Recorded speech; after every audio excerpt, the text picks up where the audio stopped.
రాజా ఇది వేసుకో, రాజా ఈ షర్ట్ వేసుకో, రాజా టైంకి ఫుడ్ తిను అని చెప్పే వ్యక్తి ఇప్పుడు మీ పక్కన లేదంటే మీకు బాధగా ఉందా, ఆనందంగా ఉందా?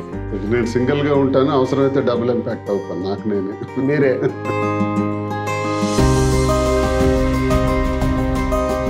కళ్ళల్లో ఏదో కనబడుతూ ఉందా? అదే ఉంటుంది ఖచ్చితంగా సార్. ఆ వీడియోలో నేను క్లియర్గా అబ్జర్వ్ చేశాను, చాలా మంది అబ్జర్వ్ చేయలేదు. మీ కంట్లో నేను నీళ్ళు చూస్తాను. అది ఎందుకు సార్? అది దారుణంగా ట్రోల్ చేస్తున్నారు కదా సార్, ఎలా ఎదుర్కొంటున్నారు మీరు? ట్రోల్స్ చూస్తున్నారో లేదో తెలియదు కానీ చూస్తాను. నేను ఇన్స్టా ఓపెన్ చేసిన, యూట్యూబ్ ఓపెన్ చేసిన, ఏ ప్లాట్ఫామ్ ఓపెన్ చేసినా మాధురి గారిది మీదే. ఛాలెంజింగ్గా మేము ఈరోజు ముందుకు వెళ్తున్నాం అంటే కేవలం ట్రోలర్స్ వల్ల, వాళ్ళు చేసిన విమర్శల వల్లే రెట్టింపు ఉత్సాహంతో పనిచేయడానికి ధైర్యాన్ని, బలాన్ని వాళ్ళే ఇస్తున్నారు. పార్టీకి ఎంత కష్టపడినా సస్పెండ్ చేయడం ఏంటి అనేది ఒక ఫీలింగ్ వచ్చేసి ఉంటుంది మీకు. పార్టీకి ఏంట్రా నేను పనిచేసేది అనే ఫీలింగ్ ఏదైనా వచ్చింది? సస్పెన్షన్లు ఇవన్నీ మాకేం టెన్షన్ కాదు. ఎలా వెళ్ళాలో నాకు తెలుసు. నేను మీకు ఖాతరు చేయవలసిన అవసరం కూడా నాకు లేదు. నా తలంటర్కి కూడా పోదు. నన్నేం మీరు పీకేది ఉండదు, నన్ను చేసేది ఉండదు.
ప్రస్తుతం నాతో ఉన్న గెస్ట్, ఆయన ఒక సంచలనం.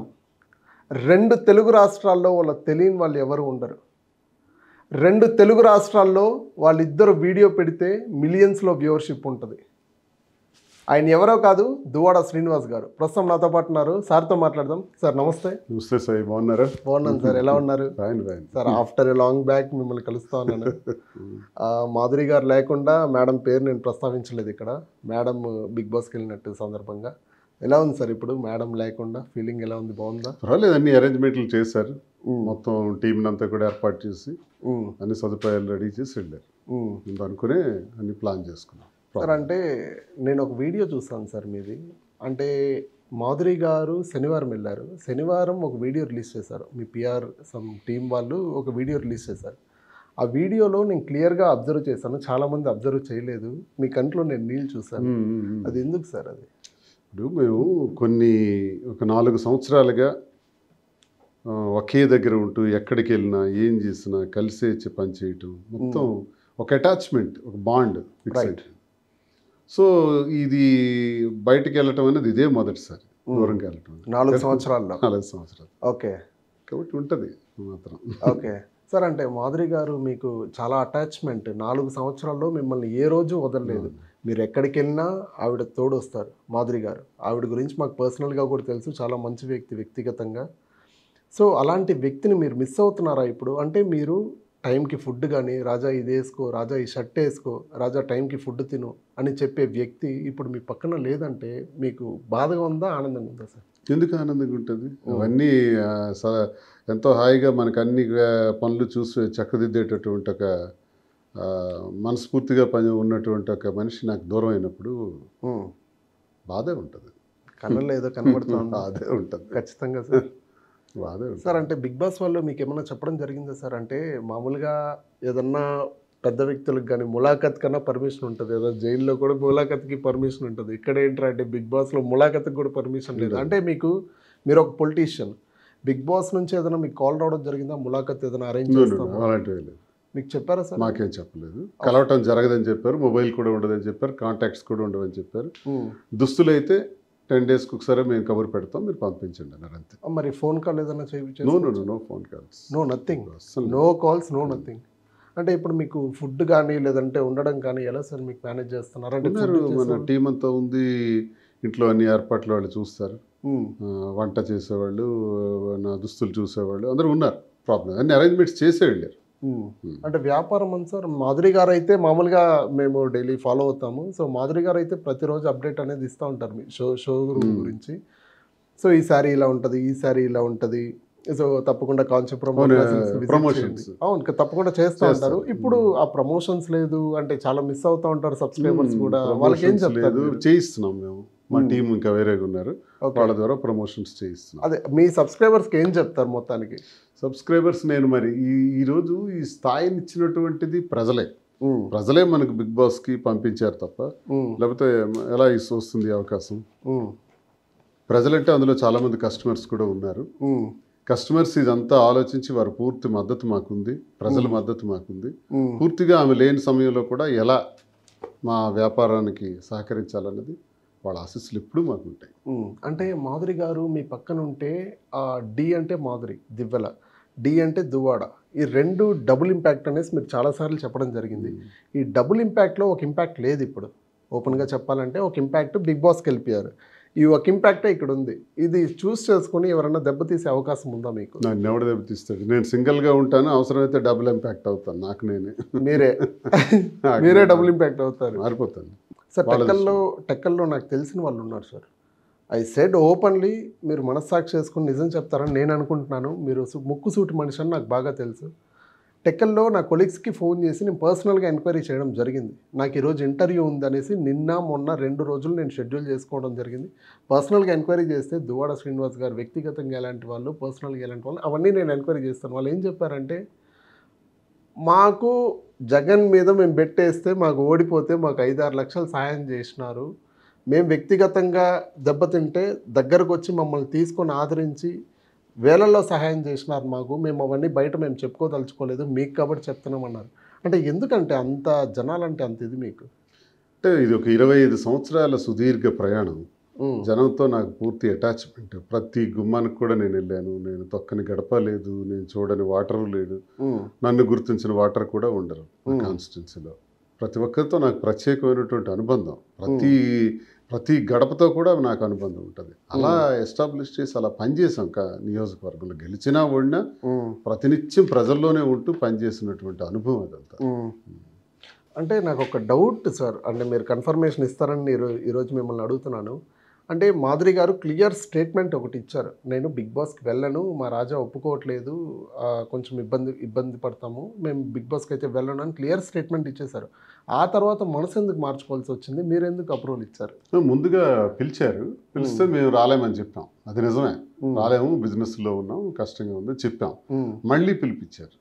రెండోసారి పిలిచిన తర్వాత మరి కాదనలేక బిగ్ బాస్ వల్ల మిమ్మల్ని కాంటాక్ట్ అయ్యారు. బిగ్ బాస్ యాక్చువల్గా మీ పేరు నేను చాలాసార్లు విన్నాను, బిగ్ బాస్కి మీరు కూడా వెళ్తారు అని చెప్పి. మీరు ఎందుకు వెళ్ళలేదు? ఇద్దరు వెళ్తే ఇక్కడ బిజినెస్లో ఎవరు చూస్తారు? స్టాఫ్ కుదరదు. బిజినెస్, రాజకీయాలు, నాకు పర్సనల్గా విపరీతమైన కేసులు ఉన్నాయి, కోర్టులు, వాయిదాలు ఇవన్నీ ఉన్నాయి. నేను వెళ్తే అవదు, అన్నాళ్ళు బ్లాక్ అవ్వలేను నేను. ఏదో ఒక 2 రోజులు 3 రోజులు అంటే తప్ప అన్ని డేస్ వారాల కొలిది మనం ఉండలేము అక్కడ. మీకు కాల్ ఏదైనా వచ్చిందంటే మిమ్మల్ని వైల్డ్ కార్డ్ ఎంట్రీ ఏదైనా తీసుకున్నాను అలాంటివి? నాగార్జున గారు మీకు డైరెక్ట్గా దువ్వాడ శ్రీనివాస్ అనే పేరు చెప్పగానే మీ ఫీలింగ్ ఏంటి సార్? నేను ఎప్పుడు ఆయనకి ఇష్టపడతాను ఎక్కువగా. ఆయన సినిమాలన్నా నాకు ఇష్టం. ఆయన ఒక యూత్కి మాకు ఒక ఎమోషన్ అనమాట. ఎందుకంటే శివ సినిమా నుంచి నేను డిగ్రీ చదువుతుండేటప్పుడు ఆ సినిమా, మేము యూత్గా మరి విద్యార్థి రాజకీయాల్లో చాలా యాక్టివ్గా ఉండేటప్పుడు విద్యార్థి రాజకీయాలకు చెందినటువంటి కథ అది. శివగా ఆయన రోలు మాకు ఎప్పుడు ఇన్స్పిరేషన్. అంటే మాధురి గారు ఫస్ట్ డే పోయినప్పుడే ఏడ్చారు సార్. ఆ ఎపిసోడ్ మీరు చూసారో లేదో. సో ఫస్ట్ డే వెళ్ళిన రోజే ఇంట్లో మీరు పర్సనల్గా తిట్టుకున్నా కొట్టుకున్నా అవి బయట రాదు, మీరు సర్దుకుంటారు. అంటే ఫస్ట్ టైం ఆవిడ బయట వెళ్ళి కుక్ చేసి 10 మందికి పెట్టి వాళ్ళేదో మాట అంటే తీసుకొని దానికి ఫీల్ అయ్యి ఏడ్చి, మీకు ఎలా అనిపించింది సార్ ఆవిడ ఏడుస్తూ ఉంటే లోపల? బాధే కదా, బాధగానే ఉంటుంది. అంటే మీరు ఏమైనా ముందే ఏమైనా చెప్పి పంపించారా? ముందు అంతా మేనేజ్ చేసి ముందుగానే మాట్లాడడం, ఎలా ఉండాలి, ఏం చేయాలి, మన అప్రోచ్ ఎలా ఉండాలి, బిగ్ బాస్లో ఎలా ఉండాలి, మనం ఏంటి బిగ్ బాస్ ద్వారా మనం చూపించాలి, ఒక మార్క్. బిగ్ బాస్ మీద చాలా మందికి మంచి అభిప్రాయం ఉంది, దురభిప్రాయం ఉంది. సో ఏది ఏమైనప్పటికీ మన రోల్ ఎలా ఉండాలి, మనం ఒక గుర్తింపు బిగ్ బాస్లో ఈ రిలేషన్స్ ఏంటి, ఈ గేమ్స్ ఏంటి, తర్వాత శారీరక బల ప్రదర్శనలు ఏంటి, వీటన్ని కొన్ని నెగిటివ్ ఇంపాక్ట్ కూడా ఉంది.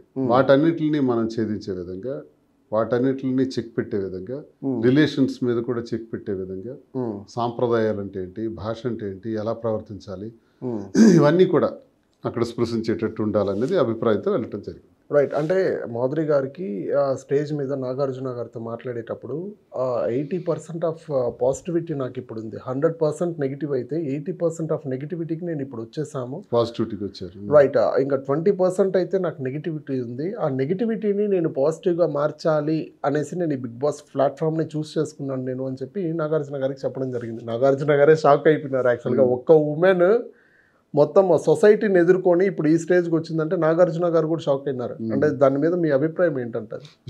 అదే కదా, ఒక విమెన్ నేను ఒంటరి అయిపోయినప్పుడు తను అన్నీ వదులుకొని నాకు తోడుగా ఉంటూ ఈ వ్యవహారాలన్నీ నడిపిస్తూ, వ్యాపార రంగంలో కానీ రాజకీయ రంగంలో కానీ నాకు సపోర్ట్గా ఉంటూ, తను ఎన్నో నిందలు పడుతూ, ఎన్నో అపనిందలు, ఎన్నో విమర్శలు, ఇవన్నీ భరిస్తూ నిలదొక్కుంటూ తాను చేతుల ద్వారా ఒక 100 మందికి జీతాలు ఇచ్చి పెంచి పోషించే విధంగా, భవిష్యత్తులో మరింత మందికి జీతాలు ఇచ్చి పెంచాలి, ఒక వ్యవస్థలు నడపాలి వ్యాపార రంగంలో ఆలోచించుకుంటూ ముందుకెళ్తున్న తరుణంలో కొంత శాతం విమర్శించే వాళ్ళు ఎప్పుడూ ఉంటారు.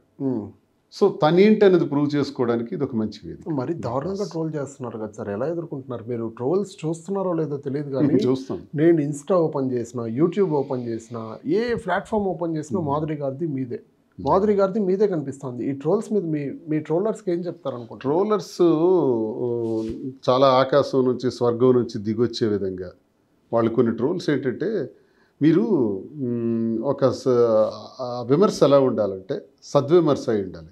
ఏదైనా చెప్పదలుచుకుంటే క్లారిటీగా విమర్శనాత్మకంగా చెప్పొచ్చు. కానీ బూతులు మాట్లాడటం, బూతులు తిట్టడం, మీకు మేమైనా తిట్టామా, మీకు ఏమైనా అన్నామా, మీరెవరో మాకు తెలుసా, ఏ కక్షతో ఏంటి, మీకు మాకున్న గొడవలు ఏంటి, ఇబ్బందులు ఏంటి, ఇష్టానుసారంగా ఎందుకు అలా మాట్లాడుతున్నారు, మీ ఇళ్లలో గొడవలు లేవా, మీ అన్నదమ్ములు, మీ అక్క చెల్లెళ్ళు, మీ చిన్నాన్నలు, మీ పెదనాన్నలు, మీ మేనమామలు, ఈ స్టోరీలు మీరు ఎన్నో చూస్తూ మీ ఇంటి బూజు మీరు దురుపుకోలేరు, ఎదటోడింటి గురించి మాత్రం మాట్లాడతారు. నోరుంది కదా, అవకాశం ఉంది కదా, సోషల్ మీడియా ఉంది కదా, మనకేవో వేళ్ళు ఉన్నాయి, చేతులు ఉన్నాయి, నేను ఇష్టానుసారం నొక్కేస్తే మీరు దానివల్ల సాధించింది ఏముండదు. నేను మీకు ఖాతరు చేయవలసిన అవసరం కూడా నాకు లేదు, నా తలంటరికి కూడా పోదు, నన్ను ఏమి మీరు పీకేది ఉండదు, నన్ను చేసేది ఉండదు. నేను చేయాల్సిన పని చేసుకునే వెళ్తాను. మేము రాజకీయాలు ఎలా చేసుకోవాలో, కుటుంబాలు ఎలా చూసుకోవాలో, వ్యాపారాలు ఎలా చేసుకోవాలో మేము అన్నీ బాగానే వెళ్తున్నాం. 10 మందికి ఉపయోగపడేటట్టు వెళ్తున్నాం. మీ జీవితంలో మీరు ఎవరికి ఒక చాక్లెట్ అయినా దానం చేశారో లేదో తెలియదు, అది చూసుకోండి, మీ జీవిత చరిత్రలు చూసుకోండి. మమ్మల్ని విమర్శిస్తే మీరు సాధించగలిగింది ఏమి ఉండదు. మీరు ఎంత విమర్శిస్తే మేము అంత పైకి వెళ్తాం. ఈరోజు ఒక రకంగా చెప్పాలంటే విమర్శకులందరికీ, ట్రోలర్స్కి నేను ధన్యవాదాలు తెలియజేస్తున్నాను. మీ వల్లే మేము ఎంతగా కష్టపడుతున్నాం, ఒక ఛాలెంజ్గా తీసుకుంటున్నాం. దువాడ శ్రీనివాస్ అయిపోయాడరా అనేవాడికి అయిపోలేదురా, మళ్ళీ నిలబడ్డాడరా. మాధురి పని కథంరా అంటే లేదు, అయిపోలేదు, మళ్ళీ మేము నిలబడ్డాం. వీళ్ళకి ఏ గౌరవం లేదు, విలువ లేదంటే లేదు, విలువ ఉందని చూపెడుతున్నాం. అన్ని రకాలుగా కూడా వాళ్ళకి మేము ఛాలెంజింగ్గా మేము ఈరోజు ముందుకెళ్తున్నాం అంటే కేవలం ట్రోలర్స్ వల్లే, వాళ్ళు చేసిన విమర్శల వల్లే రెట్టింపు ఉత్సాహంతో పనిచేయడానికి ధైర్యాన్ని, బలాన్ని వాళ్ళే ఇస్తున్నారు. వాళ్ళకి ఎప్పుడు మా ధన్యవాదాలు. సొసైటీలో ఇంత కోపాన్ని కానీ బాధను కానీ కంట్రోల్ చేసుకోవడం చాలా కష్టం సార్. అంటే ట్రోలర్స్ మన మీద ఒక మీమ్ చేసినా, ఒక ట్రోల్ చేసినా మనకి ఫ్యామిలీని టచ్ చేస్తే ఎక్కడో టచ్ అయిపోతుంది. మనం అసలు కంట్రోల్ అవ్వదు మనకి కోపం. నా ఫ్యామిలీ కావచ్చు, మీ ఫ్యామిలీ కావచ్చు, ఎవరినైనా సరే కంట్రోల్ కాదు. అలాంటిది మీ కోపం ఎక్కువ అని చెప్పి చాలాసార్లు విన్నాను నేను. మీ అభిమానులే నాకు చెప్పారు, అంటే కోపం వస్తే దువాడ శ్రీనివాసన్ ఆపలేము అని చెప్పి ఒక ప్రెస్ మీట్లో కూడా చూశాను నేను, Srikakulam I think so. So ఆ ప్రెస్ మీట్లో బట్టలు మడతేయడానికి పోలేదు నేను, మిమ్మల్ని మడతేయడానికి వచ్చాను నేను అని చెప్పారు. అప్పుడు మీలో కోపం కనిపించింది. ఆ కోపాన్ని ఎలా కంట్రోల్ చేస్తారు? అదే కదా మరి స్థితప్రజ్ఞత. కోపాన్ని మనం కంట్రోల్ చేసుకోలేకపోతే ఈ స్థాయికి ఎలా వస్తాం? ఎప్పుడో ఆ కోపంలోనే దహించుకుపోతాం. కోపం కాదు ఉండాల్సింది, ఆలోచన. కాబట్టి ఆలోచనతోనే ముందుకెళ్తాం. రైట్. ఇంకొకటి మిమ్మల్ని అడగచ్చో లేదో నాకు తెలియదు, ఇది sorry for asking like this. ఇందాక మీరు క్యాబిన్లో ఉన్నప్పుడు నేను మీ టీంతో ఇంటరాక్ట్ అయ్యాను. సో మీ ఇంట్లో మీ బాగోగులు, మీ క్లాత్స్, మీ ఫుడ్ అన్నీ చూసుకునే వాళ్ళతో నేను పర్సనల్గా మాట్లాడడం జరిగింది. వాళ్ళని ఒక వర్కర్గా కాకుండా దువ్వాడ శ్రీనివాస్ సొంత మనుషులు, వాళ్ళ ఇంట్లో మనుషులు, వాళ్ళ పిల్లలు ఎలానో అలా ట్రీట్ చేస్తారు మమ్మల్ని అని చెప్పి వాళ్ళ నోట్తో నేను విన్నాను పర్సనల్గా. మీరు ఏం తింటారో ఆ ఫుడ్, మీరు ఏ కారులో వెళ్తే ఆ కారు, సపరేట్గా వాళ్ళకు ఒక కారు. ఎందుకని అంత అభిమానించాల్సిన అవసరం ఏంటన్నా? మనుషులమే కదా అందరం, అల్టిమేట్లీ వీఆర్ హ్యూమన్ బీయింగ్స్. నాకు కార్యకర్తలతో చెప్తున్నాను కదా, ప్రజలతో చాలా సన్నిహిత సంబంధాలు. కుల వివక్షిత కులాలు కూడా ఉండవు. మా ఇంట్లో ఎస్సీ ఉంటారు, ఎస్టీలు ఉంటారు, బీసీలు ఉంటారు, అన్ని కులాల వాళ్ళు కలిసి కూర్చొని ఒక దగ్గరే భోజనం చేస్తాం, ఒక దగ్గరే పడుకుంటాం, ఒక దగ్గరే ఉంటాం. ఒక కుటుంబంలాగే ప్రజలతోనే ఉంటాం. అదే మామూలుగా చిన్న పెద్ద తారతమ్యాలు ఉండవు, కులాలు ఉండవు. మేము ఏ కులం కూడా మాకే గుర్తుండదు, మేము ఎవరితో ఆ చర్చే మాకుండదు. అలాగే చిన్నోళ్ళు, పేదవాళ్ళు, పెద్దోళ్ళు అనేది కూడా ఉండదు.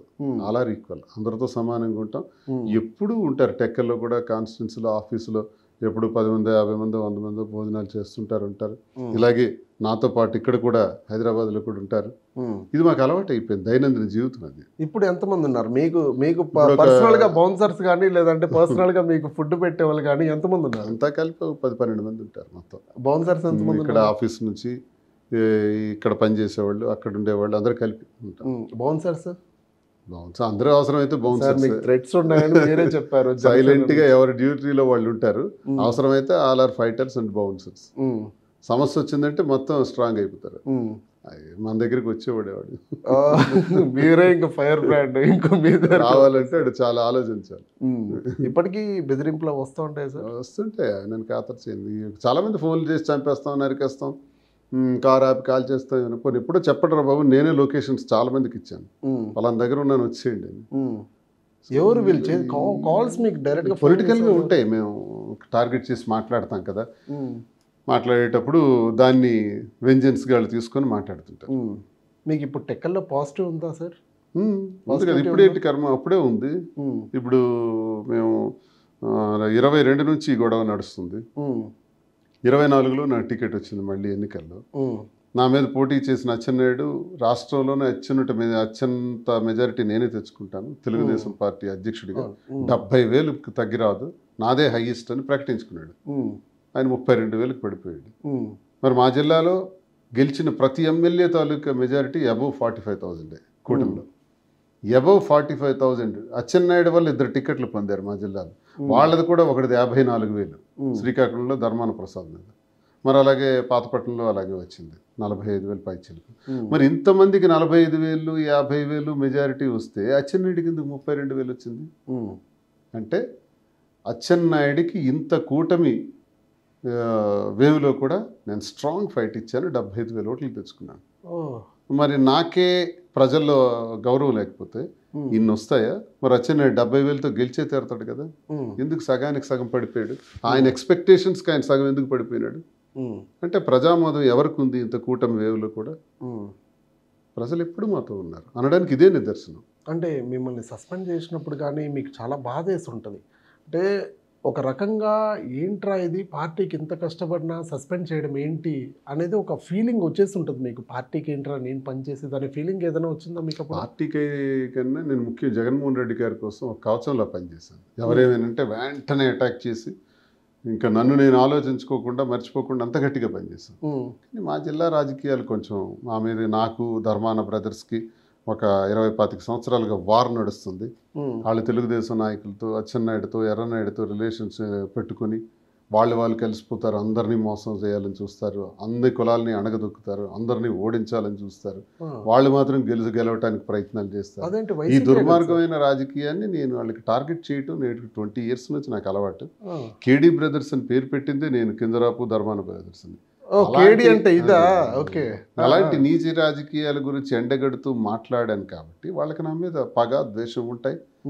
ఆ ద్వేషంతోనే జగన్మోహన్ రెడ్డి గారి దగ్గర నన్ను సస్పెండ్ చేసే స్థాయికి తీసుకొచ్చారు. ఇప్పుడే కాదు, నేను కాంగ్రెస్లో నేను ఉండేటప్పుడు రాజశేఖర రెడ్డి గారితో చాలా చనువుగా ఉండేటప్పుడు విద్యార్థి రాజకీయాల నుంచి అప్పుడు 2007లో కూడా ధర్మాన ప్రసాద్ నాకు సస్పెండ్ చేయించాడు. ఇది రెండోసారి. సో ఈ సస్పెన్షన్లు ఇవన్నీ మాకేం టెన్షన్ కాదు. ఎలా వెళ్ళాలో నాకు తెలుసు. నియోజకవర్గంలో ఏం చేయాలి, అవసరమైతే ఇండిపెండెంట్గా నా కష్టం ఏంటో, నా బలం ఏంటో, నా దమ్మేంటో రానున్న ఎన్నికల్లో చూపెడతాను. ఇండిపెండెంట్గానే మా ప్రస్థానం ముందుకు కొనసాగుతుంది. మళ్ళీ కెమెరా చూస్తే చెప్పండి సార్. ఇండిపెండెంట్గానే కొనసాగుతుంది. జగన్ గారు కానీ పర్సనల్గా మీకు ఫోన్ చేసి కానీ, లేదంటే శ్రీను నువ్వు ఉండు, పార్టీలో ఉండు, మేము చూసుకుంటాము, లేదా రానున్న ఎన్నికల్లో నీకు టికెట్ కన్ఫర్మ్ చేస్తానని కానీ మీకు ఏదైనా పర్సనల్ ఫోన్ అలాంటివి ఏమి రాలేదు. అలాంటి చర్చే జరగలేదు. సస్పెన్షన్ అయిన తర్వాత నుంచి నేను కూడా అటువైపు ఆలోచించలేదు. నా మానాన్ని నేను పని చేసుకుంటూ పోతున్నాను అంతే. అంటే వైసీపీ నాయకులు మీకు ఎవరు ఫోన్ చేయలేదు సార్? లేదు, ఎవరు చేయలేదు. అంటే ఇప్పుడు మీకు టెక్కల్ ప్రజలు అప్పుడు మీకు వచ్చి ధైర్యం చెప్పడం కానీ, కలవడం కానీ కలుస్తున్నారు కదా. నేను టెక్కలు వెళ్తే అందరూ కార్యకర్తలు వస్తారు, ప్రజలు వస్తారు, మాట్లాడుకుంటాం. మా స్ట్రాటజీస్ మేము ప్లాన్ చేసుకుంటున్నాం. నెక్స్ట్ ఎలా పోవాలి, ఏం చేయాలి అని. నాకంటూ వ్యక్తిగతంగా ఒక 20 నుంచి 25,000 వరకు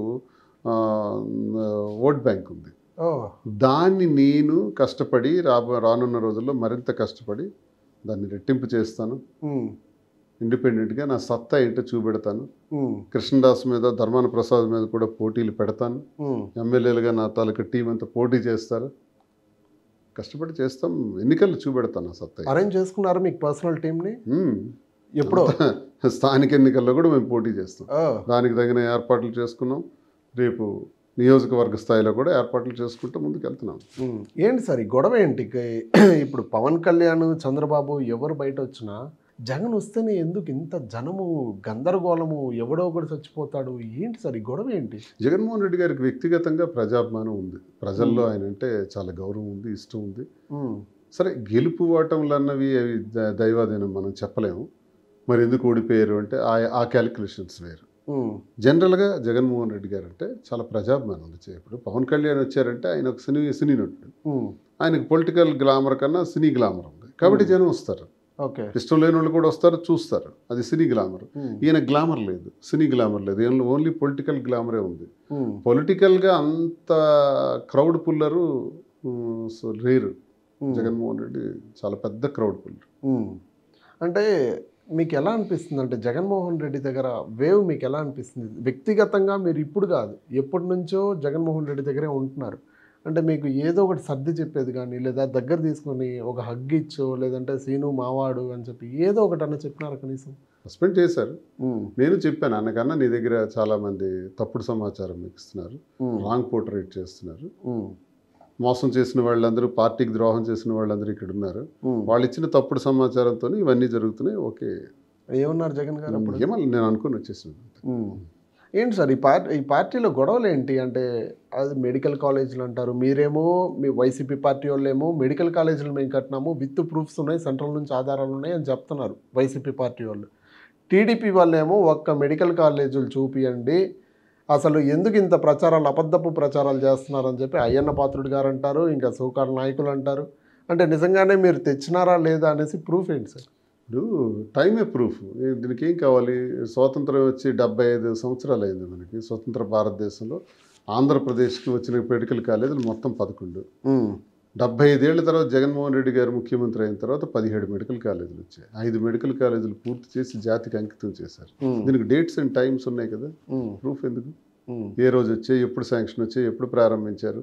అందులో 5 మెడికల్ కాలేజీలు ప్రారంభం అయినాయి కదా, మిగతావన్నీ వర్క్స్ ఇంకా పెండింగ్లో ఉన్నాయి. ఇలా గవర్నమెంట్ పోయింది. సో ఏదేమైనా ఆ మెడికల్ కాలేజీలకి పీపీపీబీ కింద ఇవ్వడం అన్నది చాలా ఘోరం. అది కరెక్ట్ కాదు. ప్రభుత్వమే నడిపించాలి. అవసరమైతే మరో 8,000 కోట్లు అవుద్ది. ఆ బడ్జెట్ కోసం అసలు ఏ ప్రభుత్వం అయినా సరే వైద్యం అంటే ఆరోగ్యం, విద్య, వ్యవసాయం, ఈ 3ని ప్రధానంగా తీసుకోవాలి. వీటికి డబ్బులు అలాట్ చేయటానికి, ఫైనాన్స్ అలాట్ చేయటానికి బాధ ఏంటి నాకు అర్థం కాదు. వైద్య కళాశాలలకి ఇబ్బంది ఏంటి?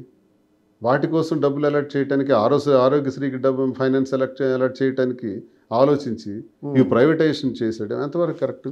ఆరోగ్యశ్రీ కూడా కుంటుపడిపోయింది కదా, ఇప్పుడు బాగా కొన్ని రోగాలను తీసేసినారు కదా, పట్టించుకోవట్లేదు. ఇది కరెక్ట్ కాదు. కూటమి ప్రభుత్వం ఇది తప్పు చేస్తున్నారని నేను అంటాను. మీ ఊర్లో ఏదో ఒక సమస్య, పెద్ద సమస్య అని నేను ఒకటి విన్నాను. అంటే మీకు ఆపోజిట్గా పనిచేసే కృష్ణదాస్ గారు ఒక ల్యాండ్ అనేది కబ్జా చేసి క్లియర్ స్టేట్మెంట్గా ఇది నాది అని చెప్పి ఏదో స్టేట్మెంట్లు చూపిస్తున్నారు. ఏం సార్ ఆ గొడవ? ఇది ఒక స్వర్ణకారుల తాలూకా భూమి అది.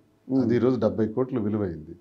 ల్యాండ్ అది ఇండస్ట్రియల్ ల్యాండ్ కింద కలెక్టర్ గారికి గుర్తించి దాన్ని నేనే కంప్లైంట్ ఇవ్వడం అప్పుడు 22A పెట్టడం జరిగింది. అంటే దాని మీద ఎటువంటి ట్రాన్సాక్షన్స్ జరగకూడదు, ప్రొహిబిటెడ్ ల్యాండ్ కింద. ఇప్పుడు దాన్ని ప్రొహిబిటెడ్ ల్యాండ్ లిస్ట్ నుంచి తీసేసి ధర్మాన ప్రసాద్ రెవెన్యూ మినిస్టర్గా ఆ ల్యాండ్ అంతా కూడా ఆక్యుపై చేశాడు. ఆక్యుపై చేసిన ఆ ల్యాండ్ మీద ఏ నిర్మాణాలను చేస్తే తాజ్మహల్ కట్టినా కొట్టి పడేస్తాను, ప్రభుత్వ అధిక ఆఫీసులే కడతానని చెప్పిన అచ్చెన్నాయుడు ఇప్పుడు వాళ్ళిద్దరూ కలిసిపోయి ఆ కబ్జా చేసేస్తున్నారు. దాన్ని నేను ప్రశ్నిస్తున్నాను. అంటే వీళ్ళిద్దరు అవగాహన రాజకీయాలు, వాళ్ళు ఏ పార్టీలు అయినప్పుడు కలిసి అన్ని చేస్తారు. అలాగే మన ధర్మాన ప్రసాద్ తాలూకా లేఅవుట్ ఒకటి ఇస్తే ఆ లేఅవుట్కి 2.5 కోట్లు ఖర్చు పెట్టి అచ్చెన్నాయుడు రోడ్డు కూడా వేయించాడు, దానికి వేయించాడు. ఇలాంటి దారిద్ర్యం, ఇలాంటి దౌర్భాగ్యమైన రాజకీయాలు మా జిల్లాలో నడుస్తాయి.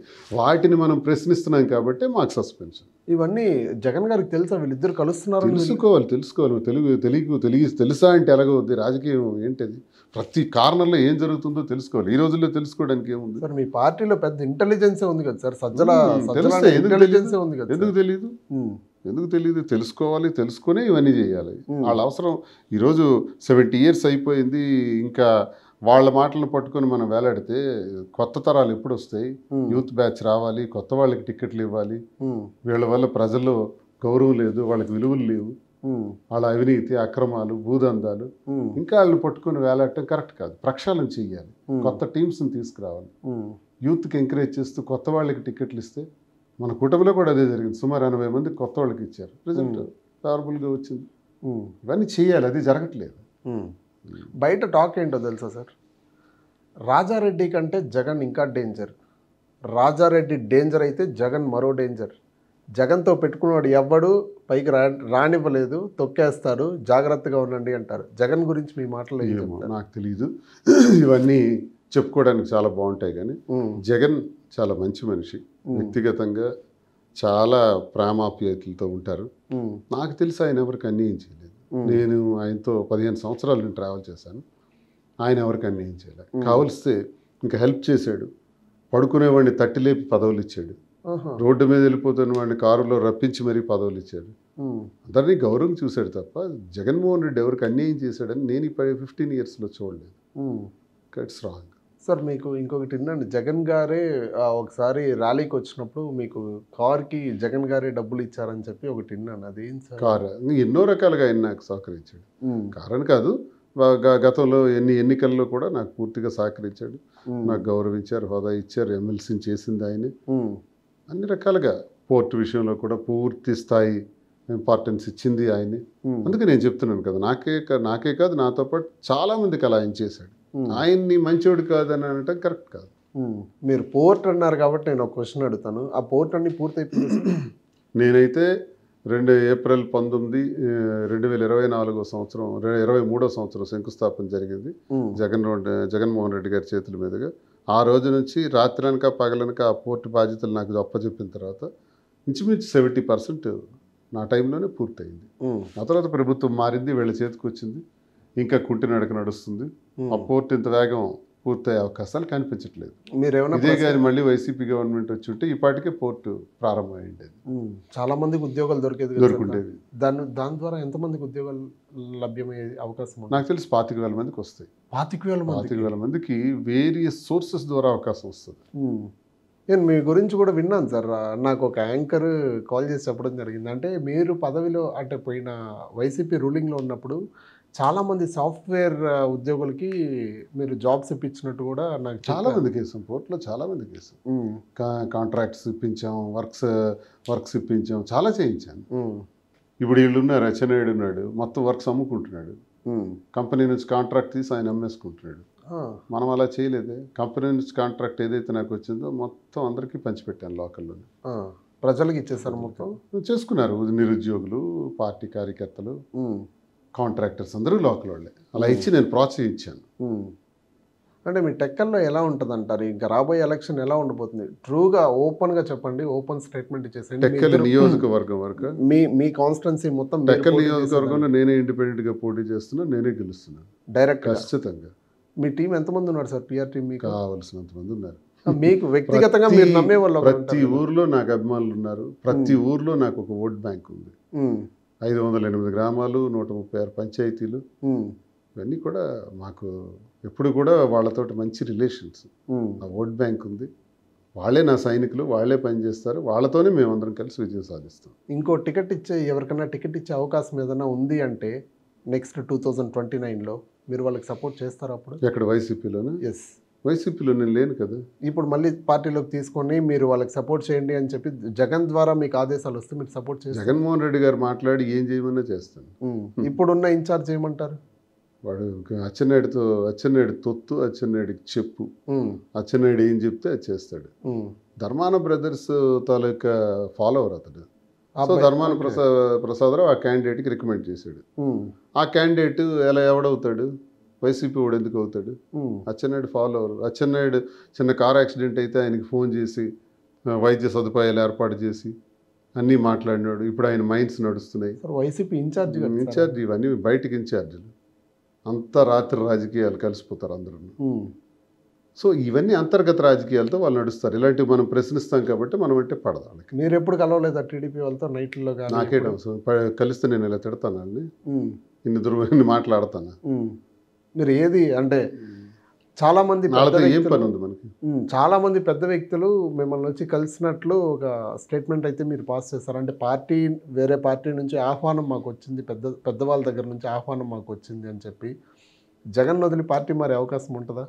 నన్ను ఇటీవల కాలంలో సస్పెండ్ చేసిన తర్వాత కొన్ని చర్చలు జరిగినాయి, కానీ నేను ఇండిపెండెంట్గా ఉన్నాను, ఎటు పోలేదు. నా పని నేను చేసుకుంటే పోతున్నాను. ప్రజలు సమస్యలు ఏవైనా కార్యకర్తలకు వస్తే కష్టాలు బాధలు ప్రతి 10 రోజులకు ఒకసారి వెళ్ళి 3 రోజులు టెక్కల్లో ఉండి అవన్నీ చూసుకుంటా వస్తుంటాను. ఈసారి పని నేను ముక్సూటిగా పోతున్నాను. ఈసారి మేము కూడా వస్తాము, తప్పకుండా మీ గ్రౌండ్ రియాలిటీ మాకు చూపిస్తారా? షూర్, తప్పకుండా. కెమెరా తప్పకుండా కెమెరాతో వస్తాం సార్. రండి, ఓకేనా? ఆహ్వానిస్తున్నాం. ఓకేనా? మీకు ఆపోజిట్ ఉన్న వాళ్ళు మీ మీద నెగిటివ్ చెప్తే వాళ్ళు చెప్పుకొని నాకేం పోయింది, చెప్పుకునే నేను కాదు. నెగిటివ్ చెప్తే తప్పేం కదా, మన మంచికే. తిట్టే వాళ్ళందరూ మనకి శత్రువుల కింద తీసుకోకూడదు. విమర్శించే వాళ్ళని ఆ విమర్శ మనం పరిగణలోకి తీసుకోవాలి. ఆ విమర్శలో వాస్తవాలు తెలుసుకుని మనం మార్చుకోవాలి, మనం మారాలి. అంతే తప్ప అదంతా తప్పు కింద, తిట్టేవాడంతా మనకు శత్రువు కింద, విమర్శించేవాడు మనకి పడని వ్యక్తి కింద మనం ఎప్పుడు చూడకూడదు. All are our friends. అందరూ శత్రువులైనా మిత్రులే. అంతే. మీకు ఎందుకు సార్ అంత జాలిగుండా వచ్చేస్తుంది? జాలి కాదు, మనం అల్టిమేట్గా ఈ విశ్వంలో పుట్టాము. పుట్టిన ఈ క్షణకాలంలో మనకి ఎందుకు ఈర్ష్య, ద్వేషాలు, అసూయలు? ఏం సాధిస్తాం? చాలా తక్కువ కాలం మనిషి జీవితం. ఈ భూమి మీద ఉండే సమయంతో పోలిస్తే మన జీవితం ఒక రెప్పపాటు. ఈ రెప్పపాట్లు ఇవన్నీ అవసరమా? మనం ఎవరైనా డిస్క్రిమినేట్ చేయడానికి? మనం మంచిగా పోవాల్సిందే. భగవంతుడే ఉన్నాడు, చూసుకుంటాడు. మీరు ఇన్ని వ్యాపార రంగంలో దిగేసినారు, తెలంగాణలో ఉంటున్నారు అంటే తెలంగాణ అభిమానులు మిమ్మల్ని చాలా దాకా దగ్గరికి తీసుకుంటున్నారు. మొన్న కూడా మాధురి గారిని ఎవరో పుట్టిన బిడ్డ డైరెక్ట్గా స్టోర్కి తీసుకొచ్చేసారంటూ కూడా చెప్పారు, వీడియో పెట్టారు, అవన్నీ మేము చూసాం. కానీ తెలంగాణలో ఇంత బిజినెస్ చేస్తున్నారు, మీ బ్యాకప్ ఎంత ఉంటుంది సార్? ఎన్ని కోట్లు ఉంటుంది మీ బ్యాకప్? ప్లీజ్ సార్ చెప్పండి. నాకు అన్ని లోన్లు, అప్పులు, తనఖాలు ఉంటాయి. ఎట్లుంటాయి సార్ ఒక రాజకీయ నాయకుడికి లోన్లు అంటే? నమ్మే పరిస్థితి లోటు లేదు, కానీ పర్వాలేదు, బిజినెస్లు చేయడానికి తగిన సామర్థ్యం ఉంది. అలా ఈ డబ్బులతో ఇదేం కాదు. ఒక ఆర్టికల్ కూడా నేను చూసాను సార్, ఇట్లా ఎంత 90 కోట్లు 100 కోట్లు ఎంతో ఉంది మీ ఆస్తి అని చెప్పి కూడా నేను ఒక ఆర్టికల్ చూసాను. ఆర్టికల్స్కి ఏముంది? దువ్వాడ శ్రీనివాస్ దగ్గర మస్తుగా డబ్బు ఉందని కొంతమంది అంటారు, దువ్వాడ శ్రీనివాస్ దగ్గర ఏమీ లేదు, ఖాళీ చేతులతో ఉన్నాడని కొంతమంది అంటారు. ఏ నిజం ఏది అబద్ధం మనది మనకు తెలుసు. వ్యాపారం ఎలా జరుగుతుంది? బాగుంది, ఎక్సలెంట్. ఇంకో బ్రాంచ్ కూడా నేను స్టార్ట్ చేస్తామని కూడా ఒక స్టేట్మెంట్ పాస్ చేశారు. అంటే ఆ బ్రాంచ్ కూడా స్టార్ట్ చేసేది మేము ఎందుకంటే ఉపాధి కల్పించేకి ఒక 100 మందికి ఉపాధి కలపాలనేసి మాధురి గారు చెప్పారు. అంటే ఈ బ్రాంచ్ ఏ పరిధిలో పెట్టబోతారు? అంటే అదే ఇప్పుడు ఈ బ్రాంచ్లో మాకు చాలా పెద్ద పేరు వచ్చింది. ఈ 6 నెలల్లోనే మంచి పేరు ప్రఖ్యాతులు సంపాదించాం. సో వైజాగ్లో కూడా పెట్టమని అడుగుతున్నారు. అలాగే హైదరాబాద్లో కూడా మరిన్ని సెంటర్స్ కోసం ప్లాన్ చేస్తున్నాం. నెక్స్ట్ కూకట్పల్లి అన్ని ప్లాన్ చేసుకుంటూ పోతున్నాం. బ్రాంచెస్ ఓపెన్ అవుతాయి. అది మేము తీసుకున్న డెసిషన్. బిజినెస్ ఎక్స్పాన్షన్ జరుగుతుంది. దీని ద్వారా ఒక బ్రాంచ్కి 100 మంది బ్రతుకుతారు. నిరుద్యోగం కూడా సమస్య తీర్చగలిగిన వాళ్ళు అవుతాం. కొంతమందికి మనం భరోసా ఇవ్వగలుగుతాం. అంటే మొత్తం ఎన్ని బ్రాంచెస్ పెట్టబోతున్నారు? ఈ 27-28 సంవత్సరం వరకు నేను గట్టిగా పనిచేసి కనీసం ఒక 10 బ్రాంచెస్ అనే 10 బ్రాంచెస్ పికప్ చేయాలి. మళ్ళీ ఎలక్షన్ తర్వాత మళ్ళీ మరికొన్ని బ్రాంచెస్ ప్లాన్ చేస్తాం. అలా అనుకుంటా ప్లాన్. ఇప్పుడు మీకు రన్నింగ్ అవుతుంది సార్. మా పాతది మీకు ఇండియాలోనే గొప్ప పేరు వచ్చింది, గ్రానైట్. ఆపేస్తున్నారు కదా గవర్నమెంట్. గవర్నమెంట్ పోయిన తర్వాత జూన్ రిజల్ట్ వచ్చిన రోజే, ఆ రోజు 4వ తారీఖు సాయంత్రానికి ఆపేశారు. ఎందుకు అట్లా? మా కక్ష రాజకీయాలు ఉంటాయి. మరి అచ్చెన్నాయుడు మీరు అంటున్నారు కదా, మీరు వాళ్ళతో మాట్లాడతారని. మాట్లాడితే నా మైండ్ ఎందుకు అవుతుంది?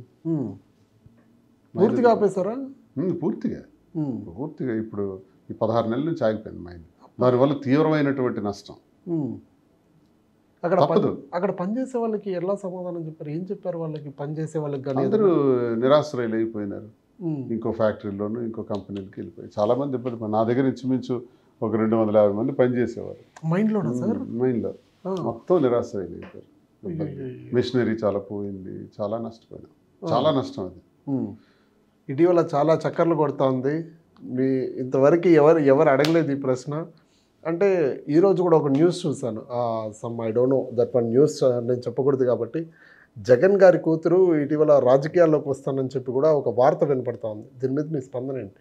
ఏముంది, రాజకీయం వాళ్ళ కుటుంబంలో నరనరాల్లో ఉంది. రాజారెడ్డి గారి దగ్గర నుంచి, వైఎస్ రాజశేఖర రెడ్డి గారి దగ్గర నుంచి అందరూ ఉన్నారు. తప్పే ఉంది, వస్తారు. తప్పే ఉంది, వస్తారంటారా?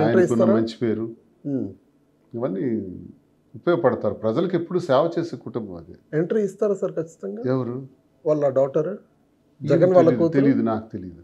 నేను విన్నాను, మీడియాలో ఏవో చూశాను, విన్నాను తప్ప నాకు డీటెయిల్స్ తెలియదు. తెలియకుండా మనం మాట్లాడలేదు. ఉంటే వాళ్ళే ప్రకటిస్తారు కదా. ఓకే, ప్రకటించకుండా మనం ఎందుకు మాట్లాడాలి ముందు? విజయముఖి మీకు ఎలాంటి బాండ్ ఉండేది సార్? అంటే రీసెంట్గా నేను ఒక వీడియో చూసాను, షర్మిల గారిని కూడా మీకు కౌంటర్ అటాక్ ఇచ్చారు, మీరు కౌంటర్ అటాక్ ఇచ్చారు. అంటే మీకు వాళ్ళకి ఎలాంటి బాండ్ ఉండేది? రాజశేఖర రెడ్డి గారు అంటే నాకు దైవ సమానుడు. నాకు రాజకీయాల్లో మా జిల్లాకి పరిచయం చేసిందే రాజశేఖర రెడ్డి గారు. విద్యార్థి రాజకీయాల నుంచి నేను పులివెందుల వెళ్తుండేవాడిని.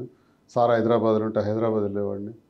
అక్కడ ఎల్వి ప్రసాద్ హాస్పిటల్ పక్కన ఆయన గృహం ఉంటుంది. ఆ పక్కనే వాళ్ళ కూతురింట్లో కూడా కొన్నాళ్ళు ఉండేవారు. ఇవన్నీ నాకు పూర్వం నుంచి ఆయనతో పరిచయం ఉంది. విజయమ్మ గారితో కూడా మేము వెళ్ళి మాట్లాడుతుండేవాళ్ళం, కలిసేవాళ్ళం, మంచిగా గౌరవించేవారు. ఇవన్నీ మాకు ఆ కుటుంబంతో మంచి సంబంధం ఉంది. షర్మిల గారిది కూడా మేము జగన్మోహన్ రెడ్డి గారికి ఎలా గౌరవిస్తామో ఆమెకు కూడా అలాగే గౌరవిస్తాం. ఎందుకంటే రాజశేఖర రెడ్డి గారి బిడ్డగా. కానీ మరీ అసందర్భమైనటువంటి పార్టీ బ్యానర్ని పూర్తిగా జగన్మోహన్ రెడ్డి గారిని విమర్శించడానికి, సరే అదేదో జరిగిందంటే ఇటీవల కాలంలో తిరుపతి మీద కూడా మాట్లాడటం, దేవాలయాల గురించి, తిరుపతి ద్వారా వచ్చిన నిధుల్లో పేదవారు ఉండే ప్రాంతాల్లో కొన్ని అభివృద్ధి కార్యక్రమాలు చేస్తాం, కొన్ని గుళ్ళు కడతామంటే వాటి మీద ఆవిడ విమర్శించే తీరు మీద నేను చాలా గట్టిగా రియాక్ట్ అయ్యాను.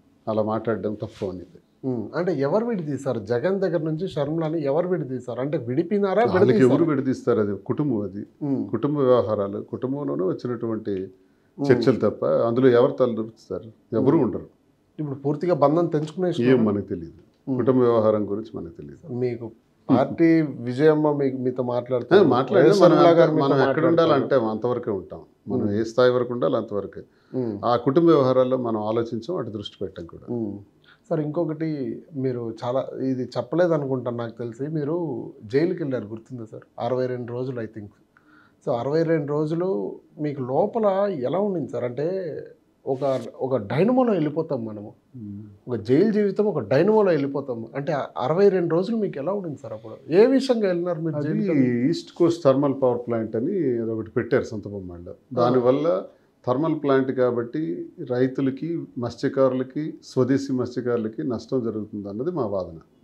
దానికి ప్రభుత్వానికి సంబంధించినటువంటి అధికారులు కానీ, మరి నాయకులు కానీ, అన్ని పార్టీల నాయకులు కూడా పవర్ ప్లాంట్కి సపోర్ట్గా పనిచేశారు. 35 గ్రామాలకు తీవ్రమైన నష్టం జరుగుతుందని నేను ప్లాంట్కి ఎగ్నెస్ట్గా ప్రజలతో యుద్ధం చేశాను. పెద్ద గొడవే జరిగింది. అందులో పోలీస్ కాల్పులు జరిగాయి, నా మీద ఫైరింగ్ ఆర్డర్స్ వచ్చినాయి. ఆ ఫైరింగ్ ఆర్డర్స్ తర్వాత నన్ను అరెస్ట్ చేసేసినారు. అరెస్ట్ చేసేసిన తర్వాత జరిగిన పోలీస్ కాల్పుల్లో 3 మరణించారు కాకరాపల్లి.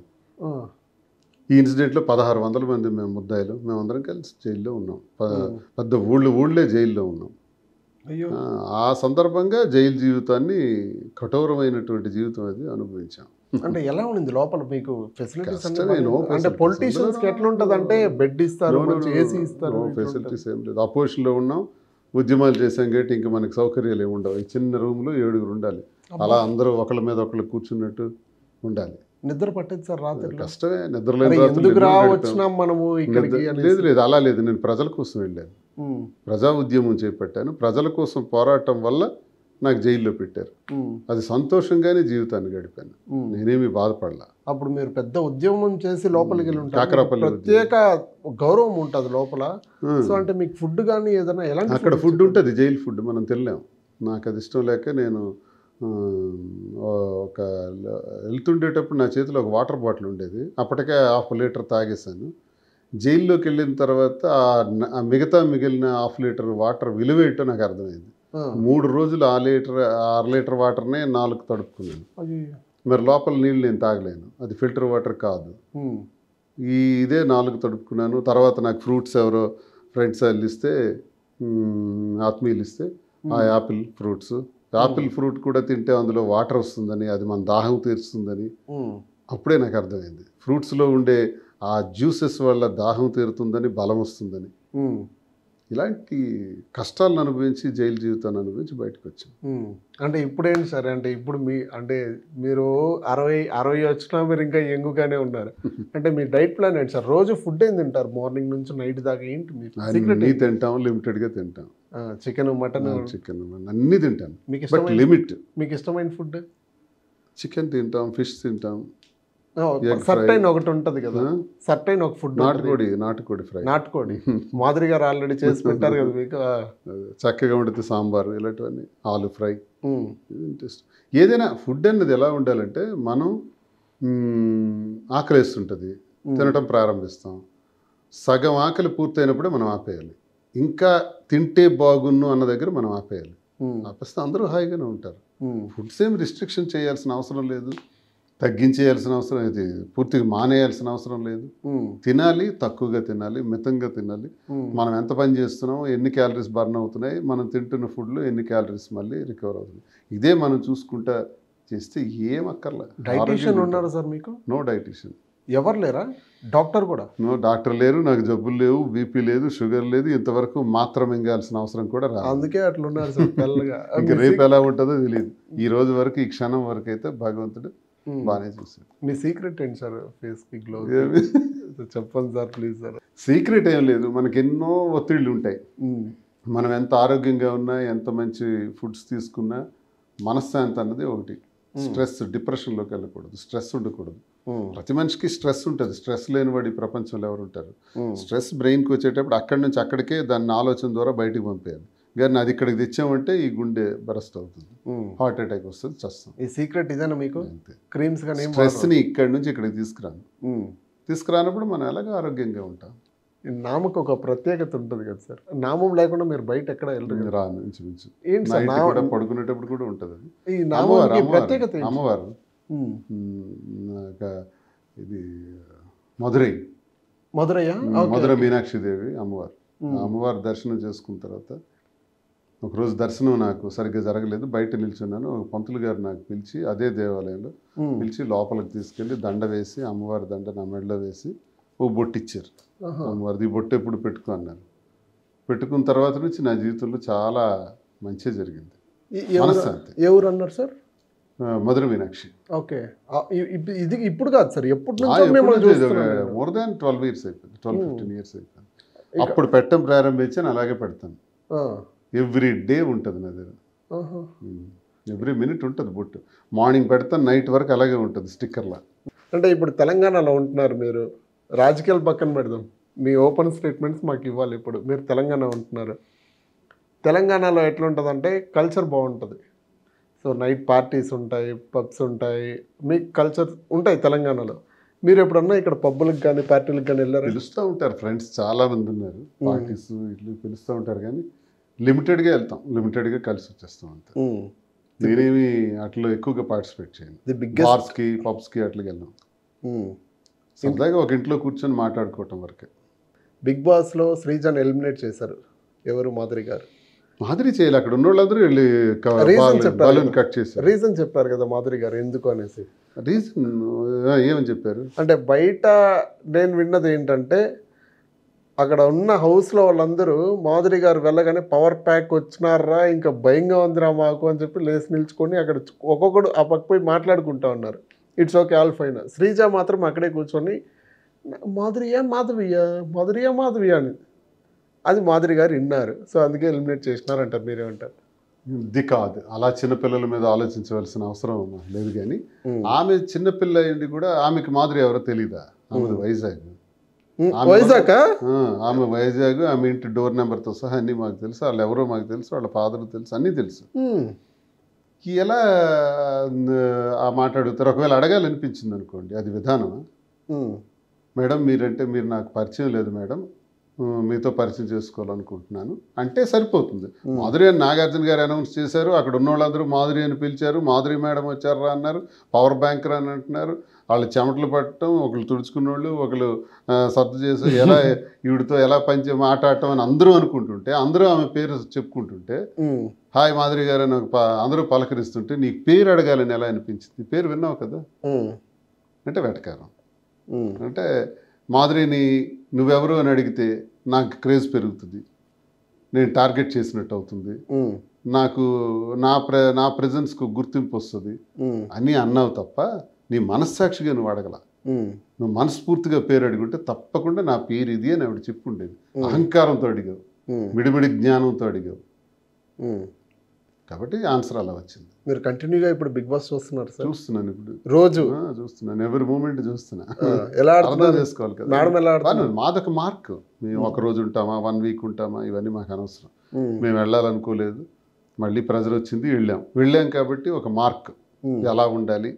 మాస్క్స్ వేసుకొని నటించటం కాకుండా లేనిపోని రిలేషన్స్ పెట్టుకొని ప్రజలకి తప్పుడు సమాచారం ఇవ్వకుండా ఫెయిర్గా ఉండటం, కుండ బదలగొట్టినట్టు మాట్లాడటం అన్న కాన్సెప్ట్ అక్కడ ఉంటుంది. కాబట్టి ఒక మార్క్ వేసుకొని వస్తుంది మాదిరి బిగ్ బాస్లో. మీకు ఎవరు ఇష్టం బిగ్ బాస్లో ఇప్పుడు లోపల కంటెస్టెంట్? ఇమాన్యుయల్ బాగానే చేస్తున్నాడు. ముందు నుంచి అతను ఒక లాజికల్గా బాగానే ఆడుతున్నాడు. అంటే మీకు ఇష్టమైన వ్యక్తి ఎవరు లోపల? అతనే ఇమాన్యుయల్ బాగా చేస్తున్నాడు, బాగా ఆడుతున్నారు. కామెడీ ఉంది, అందరికి కన్విన్స్ చేస్తాడు, సర్వీస్ చేస్తాడు, ఒక లీడర్షిప్ క్వాలిటీస్ ఉన్నాయి, బాగుంది. లాస్ట్కి బిగ్ బాస్ ప్రేక్షకులందరికీ మాధురి గురించి ఏం చెప్తారు? బిగ్ బాస్లోకి మీరే ఎన్నో అవమానాలు అన్నీ ఎదుర్కొన్నటువంటి మాధురికి ఈ గౌరవాన్ని ఇచ్చి బిగ్ బాస్లో కూడా వెళ్ళేటట్లు చేసినటువంటి ప్రజలు, నీరు పోసిన వాడు నారు పోస్తాడు ఆ భగవంతుడు. మరి మా బిగ్ బాస్లోకి పంపించినటువంటి మీరే ఆమెను గెలిపించాలని, ఆ గౌరవం ఇప్పించాలని, మీ మన్ననలు పొందే విధంగా ప్రజలు ఏదైతే ఇష్టపడతారో ఆ విధంగా ఆమె బిగ్ బాస్లో ఒక గుర్తింపును తెచ్చుకునే బయటకు వస్తుందని తెలియజేసుకుంటున్నాను. అందరికీ సహకరించమని మీ యూటీవీ ద్వారా కోరుకుంటున్నాను. Right, thank you so much sir. Thank you.